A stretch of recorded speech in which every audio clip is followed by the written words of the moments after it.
Kovai KMCH மருத்துவமனையில் life after life 2026 உடல் உறுப்பு தானமளித்தோர் நினைவுச் சுவர் திறப்பு. கோவை KMCH மருத்துவமனையில் உடல் உறுப்பு தானத்தின் முக்கியத்துவத்தை வலியுறுத்தும் வகையில் லைஃப் ஆஃப்டர் லைஃப் 2026 மற்றும் உடல் உறுப்பு தானமளித்தோரை நினைவு கூறும் நினைவுச் சுவர் திறப்பு நிகழ்வு நடைபெற்றது.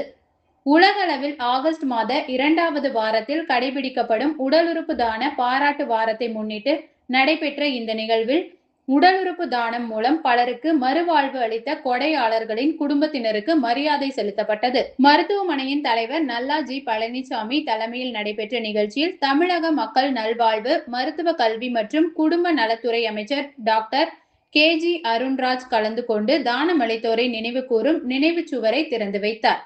மேலும் மேற்கு தமிழகத்தில் உறுப்பு மாற்று அறுவை சிகிச்சையில் முன்னணி மையமாக விளங்கி வரும் KMCH மருத்துவமனையின் சேவையை பாராட்டி பேசினார்.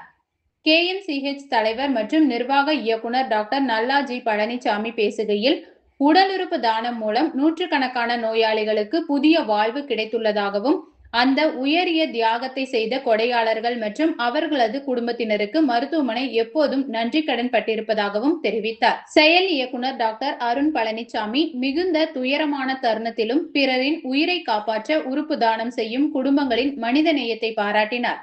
தொடர்ந்து நிகழ்வின் ஒரு பகுதியாக மருத்துவமனை வளாகத்தில் மரக்கன்று நடப்பட்டது. நிகழ்ச்சியில் மருத்துவ இயக்குனர் டாக்டர் முருகன், நரம்பியல் நிபுணர் டாக்டர் P. பாஸ்கர், தீவிர சிகிச்சை நிபுணர் டாக்டர் S. யுவராஜ், மயக்கவியல் நிபுணர் டாக்டர் அருண்குமார் உட்பட மருத்துவர்கள், உறுப்பு தானம் அளித்த குடும்பத்தினர், பொதுமக்கள் என 300க்கும் மேற்பட்டோர் பங்கேற்றனர்.